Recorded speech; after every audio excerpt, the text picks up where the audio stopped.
పరిశుద్ధులు ప్రియులైన దేవుని పిల్లలందరికీ యేసుక్రీస్తు నామంలో శుభవందనాలు తెలియజేసుకుంటా ఉన్నాను. నేను పాతవి ఎప్పుడైనా చదివినటువంటి కథలు అవన్నీ నాకు గుర్తొచ్చి దానికి అనుసంధానంగా దేవుని వాక్యం కొన్నిసార్లు గుర్తొస్తూ ఉంటుంది. అంటే దేనిలో అయినా సరే దేవునిని వెతుక్కునేటటువంటి ఆ మనసు చిన్నప్పటి నుంచి దేవుడు నాకు ఇచ్చారు కాబట్టి నేను చిన్నప్పుడు చదివిన చందమామ కథలైనా సరే నాకు దానిలోంచి ఏదో ఒక దేవుని నీతి అలాగా కనపడతా ఉండేది. సామాజికమైన పోస్టుల్లో కానీ దాన్ని దేవునితో నేను కనెక్ట్ చేసుకుంటూ ఉంటాను. అలాంటి కథ ఒకసారి నాకు చదివినప్పుడు పాతదేదో ఒకటి గుర్తొచ్చింది. దానిలోంచి దేవుని వాక్యాన్ని ఎలాగా చేసుకోవాలి అనేది నాకు ఒక అద్భుతమైన ఆలోచన దేవుడిచ్చారు. అదేంటంటే ఒక పేద తండ్రి ఒకరు ఉంటారు. తనకు ఒక అమ్మాయి ఉంటుంది, 17-18 ఇయర్స్. అయితే వాళ్ళు ఆ పేదరికం మూలాన చాలా అప్పులు చేస్తారు. అప్పుల మీద వడ్డీ, చక్రవడ్డీ అది ఎక్కువైపోయి వాళ్ళు చెల్లించాల్సింది ఆ వడ్డీ వ్యాపారికి చాలా ఎక్కువ మొత్తంలో ఉంటుంది. కానీ వాళ్ళ దగ్గర అసలు ఏమీ ఉండదు. అయితే వ్యాపారి ఏంటంటే ఆ అమ్మాయిని చూసి ఆ అమ్మాయిని పెళ్లి చేసుకోవాలనే ఆలోచనతో, అతను చాలా వృద్ధుడు కానీ ఈ అమ్మాయిని పెళ్లి చేసుకోవాలని ఆ దురాలోచన కలిగి ఏమంటాడంటే, నీ కూతురిని నాకు ఇచ్చి పెళ్లి చేస్తే గనక నువ్వు నాకు కట్టాల్సిందంతా నేను రద్దు చేస్తానని అంటాడు. అంటే ఆ అమ్మాయి ఇతని యొక్క ఆ దురాలోచన గమనించి ఆ అమ్మాయికి చిన్నప్పటి నుంచి ఇది ఒక క్రిస్టియన్ కథ అనమాట. అందులో ఏమని ఉంటుందంటే ఆ అమ్మాయికి చాలా వాగ్దానాలు దేవుడి దగ్గర నుంచి వస్తాయన్నమాట. చిన్నప్పటి నుంచి కూడా అమ్మాయి దేవుని వాగ్దానం మీద బ్రతుకుతూ ఉంటుంది. అందులో ఆ అమ్మాయికి తన 17వ ఏట వచ్చిన వాగ్దానం ఏంటంటే, నీవు దేవుని చేతిలో భూషణ కిరీటముగా, యెహోవా చేతిలో రాజకీయ మకుటముగా ఉందువు అని. అయితే అమ్మాయి ప్రార్థన చేసుకుంటుంది, దేవా నన్ను నీ చేతిలో నీకు వెలుగు తెచ్చే ఒక ఆభరణమైన కిరీటంలాగా నన్ను ఉంచుతానన్నావు. కానీ ఈ ముసలతనేమో ఇప్పుడు అన్యాయం చేసి నన్ను పెళ్లి చేసుకోవాలనుకుంటున్నాడు, నీ బిడ్డను నువ్వే రక్షించని రాత్రి అంతా ప్రార్థన చేసుకున్నప్పుడు దేవుడు అమ్మాయికి ఒక మంచి ఆలోచన తట్టింపజేస్తారు. ఆ అమ్మాయి ఏం చేస్తుందంటే ఆ ఆలోచన తన మనసులో పెట్టుకున్నప్పుడు ఈ వ్యాపారి వస్తాడు. వచ్చి నేను ఇప్పుడు సంచిలో 2 రాళ్ళు వేస్తాను, ఒకటి నల్లరాయి ఒకటి తెల్లరాయి అని చెప్తాడు.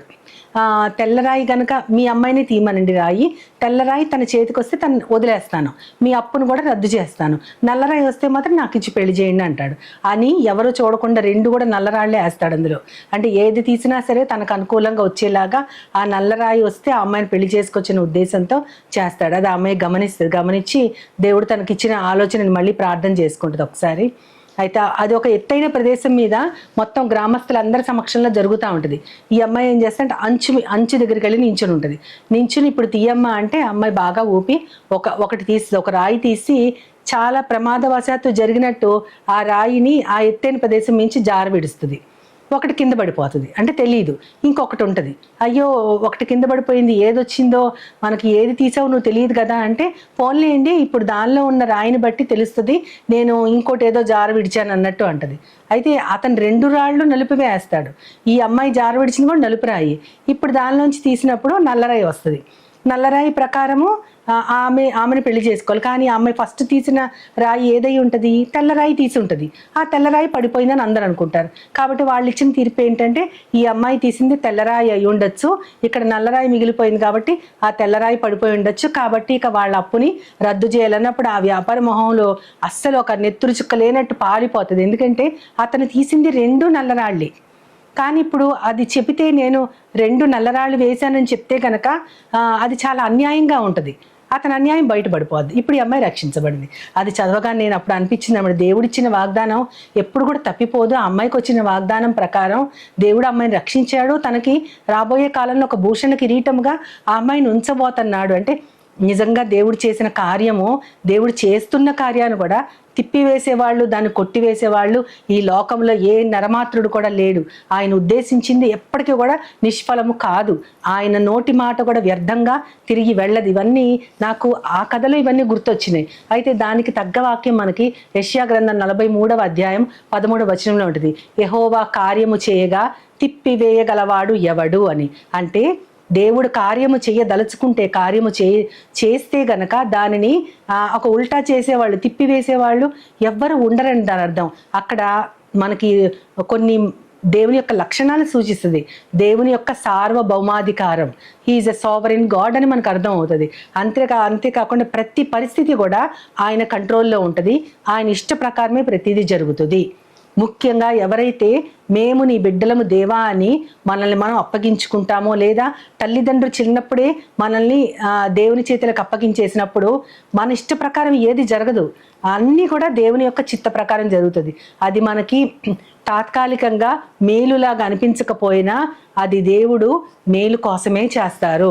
అలాంటి కొన్ని విషయాలు, అంటే దేవుడు తలపెట్టిన కార్యాలు ఎవ్వరు తిప్పివేయలేనివి చాలా ఉన్నాయి బైబిల్లో. అయితే ఒక 3-4 చూస్తే మనము మొట్టమొదటి సంఖ్యాకాండంలో మనం చూస్తే బిలాము అనే ప్రవక్త మనకు కనబడతాడు. అక్కడ బిలాము ఇశ్రాయేలీల పక్షాన దేవుని మాటలు తెలియచేసే ఒక ప్రవక్తగా దేవుడు అతనిని ఎంచుకుంటారు.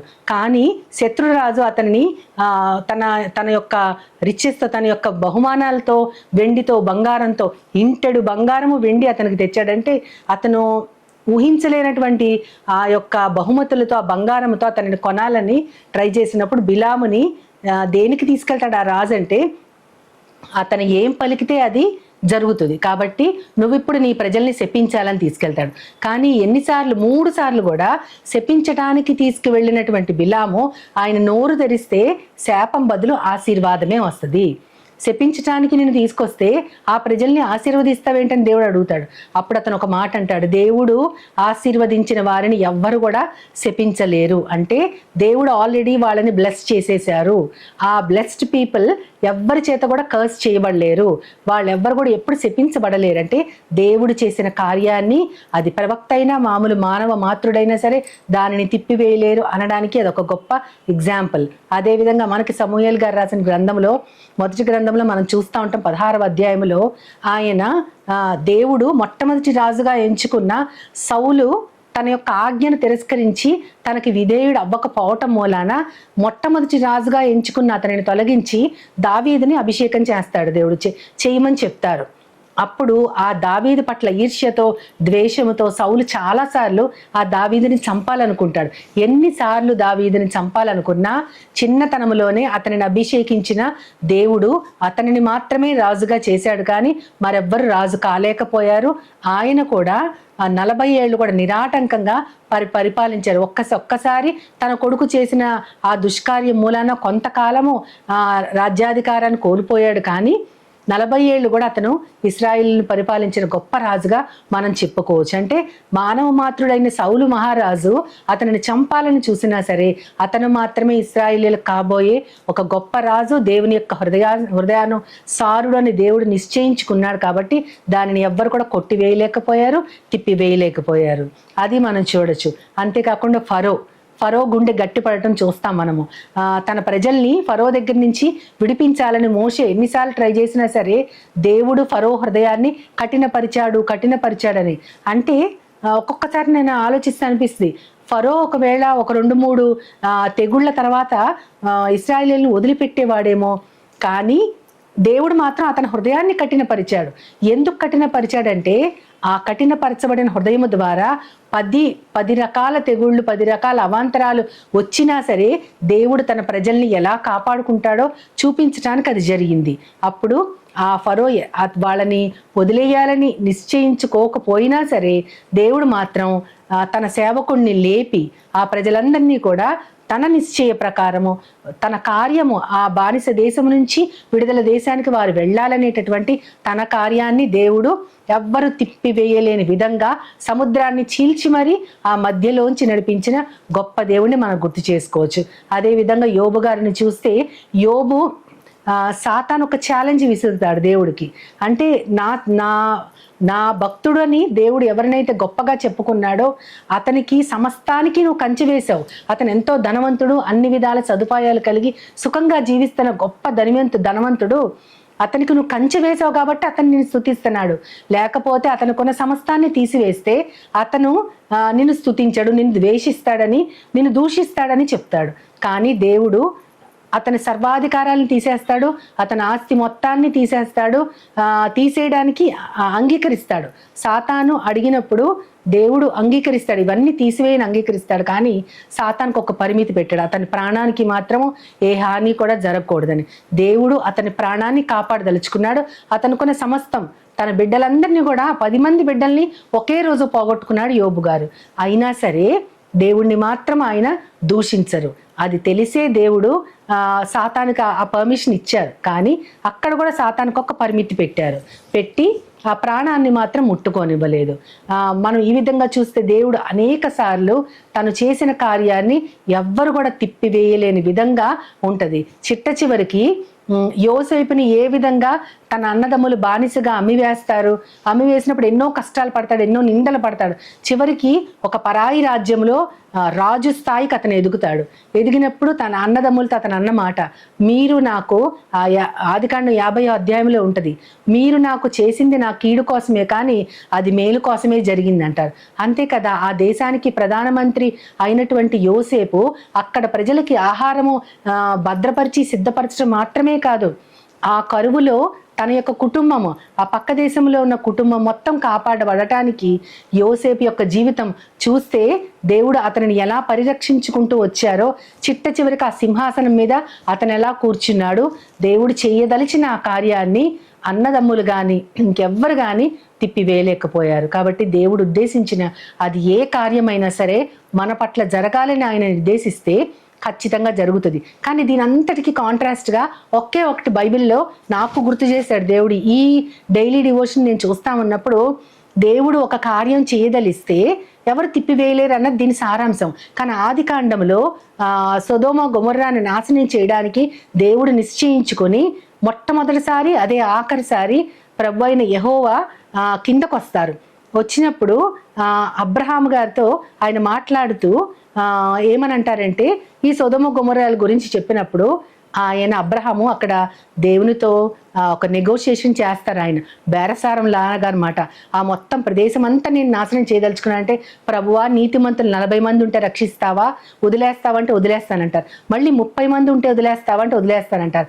20 మంది, చివరికి 10 మంది దగ్గరికి వచ్చి ఆగుతారు అబ్రహాం గారు. 10 మంది ఉంటే గనక వదులుతావా అంటే, ఖచ్చితంగా 10 మంది నీతిమంతులు ఉంటే గనక ఆ ప్రదేశాన్ని నేను నాశనం చేయనంటే, ఒక్కొక్కసారి పెద్దవాళ్ళు మనతో మాట్లాడుతూ ఉంటారు, దేశంలో ఈ మాత్రమైన వర్షాలు కురుస్తున్నాయంటే ఒకళ్ళో ఇద్దరు పుణ్యాత్ములు ఉండబట్టి ఈ విధంగా దేవుడి దేశాన్ని కాపాడుతున్నారని చెప్తా ఉంటారు. చిన్నతనంలో నాకు అర్థమయ్యేది కాదు. నిజమే, ఇక్కడ చూస్తే ఒక్క 10 మంది నీతిమంతులు ఉంటే కనుక నేను ఆ ప్రదేశం మొత్తం నాశనం చేయకుండా ఆపేస్తానని అంటారు. అంటే దేవుడు యాక్చువల్గా ఆ ప్రదేశాన్ని నిర్మూలించడానికి ఆయన సిద్ధపడిపోయారు. కానీ తన స్నేహితుడు, తన హృదయము చొప్పున నడిచేవాడు, తనకి విధేయుడైనటువంటి అబ్రహాము అడగబట్టి 10 మంది ఉంటే ఆ ప్రదేశాన్ని నేను నాశనం చేయను అని అంటారు. కానీ యాక్చువల్గా లోతు గారితో పాటు ఉన్నది 3 కూతుళ్ళు, లోతు భార్యే, మొత్తం 4 ఉన్నారు అక్కడ. ఆ 4 కోసం కూడా దేవుడు సిద్ధపడ్డాడు. అబ్రహాం గారు అడిగింది 10 మందిని, కానీ ఆయన దృష్టిలో ఉన్నది లోతు కుటుంబమే. ఆ లోతు కుటుంబం ఆ కొద్ది మంది కోసమే దేవుడు వారిని మాత్రం తప్పించాడు. అంటే దేవుడు తనకి విధేయుడైన అబ్రహాము మాట వినడం అనేది ఈ అంటే మొత్తం బైబిల్ చరిత్రలోనే ఆయన నిశ్చయించుకున్నది దీనికోసం. తన భక్తుడు అడిగిన దానికోసం ఆయన ఆపేశాడు. ఆ ఒక్క ఎగ్జాంపుల్లో తప్ప మిగతా అన్నిట్లో దేవుడు ఏదనుకుంటే ఆ కార్యము ఏ మనిషి కూడా ఆపలేడు. అది ఖచ్చితంగా జరిగే తీరుతుంది. కొద్దిగా ఆలస్యం అయితే అవ్వచ్చు, కానీ దేవుని కార్యాన్ని మాత్రం రద్దుపరిచేవారు లేరు, తిప్పివేసేవారు లేరు. కాబట్టి ఆయన కార్యాలు ఎప్పుడు ఉన్నతమే. ఆయన కార్యాలు ఏంటి అని ఆలోచిస్తే ఆయన కార్యాలు చాలా ఉన్నాయి. అందుట్లో అన్నిటికంటే గొప్ప కార్యం మనమే. దేవుడు ఆయన పోలికలో స్వరూపంలో చేసిన ఆయన చేతి పని మనల్ని దేవుడు కాపాడాలని అన్ని మన మేలు కోసమే ఉద్దేశించిన దేవుని యొక్క ఆ ప్రేమకి మనం నోచుకోవాలి. కానీ ఆయనకి కోపం తెప్పించి ఆయన ఉగ్రతకి బలైపోయే విధంగా మనం ఉండకూడదు. ఆల్రెడీ మన పక్షాన బలైపోయిన ఆయన కుమారుడు ఉన్నారు. కాబట్టి మనము ఆయన ప్రేమకి పాత్రలు మనం ఎంచుకుంటూ ఆయన కార్యాలైన మనము ఇతరులను కూడా ఆయన పట్ల ఆకర్షితులయ్యేలాగా ఆయన బాటలు నడుచుకుంటూ అందరిని నడిపించడానికి మనమందరం కూడా వాక్య ప్రకారంగా నడవటానికి మనమందరం కూడా దేవుని చేత ఆశీర్వదించబడిన వారం. చిన్న ప్రార్థన చేసుకుని ఆయన కార్యమైన మనము ఆయన ఫలం లాగా మనం ఉండాలని ప్రార్థన చేసుకుంటూ ఆయన సహాయం కోరుకుందాం. మహోన్నతుడా, మహాపరిశుద్ధుడైన నా ప్రియ పరలోకపు తండ్రి, నాయన మేము చూసాం తండ్రి, నువ్వు కార్యం చేయదలిస్తే ఎవ్వరు తిప్పివేయలేరని. ప్రవ్వా, అబ్రహాం అడిగినప్పుడు మాత్రం ప్రవ్వా నువ్వు ఆ కార్యాన్ని రద్దు చేయదలుచుకున్నావు. ప్రవ్వా నాయన, మేము నీ బాటలో నడుస్తూ నీకు అంగీకారయుతంగా మా జీవితాలు ఉంటే ప్రవ్వా ఏది మాకు కొదువు చేస్తావు ప్రభా? నీకున్న ఒక్కగానొక్క కుమారుణ్ణి మా కోసం బలియాగంగా అర్పించిన దేవుడివి, సమస్తాన్ని మాకు ఇచ్చే దేవుడివి. అది గుర్తు చేసుకుంటూ మా జీవితంలో నీ బాటలో తొట్టుపడకుండా తొట్టిల్లకుండా నడిపించడానికి ఆ కుమారుడే మాకు సహాయం చేస్తారని మేమందరం కూడా మమ్మల్ని అందరినీ నీ చేతికి అప్పగించుకుంటూ నీ ప్రియకుమారుడు నా ప్రియ ప్రభు అయిన యేసుక్రీస్తు వారి ద్వారా కోరి ప్రార్థిస్తున్నాను పరమ తండ్రి. ఆమేన్, ఆమేన్, ఆమేన్. As Jesus now, He's always near.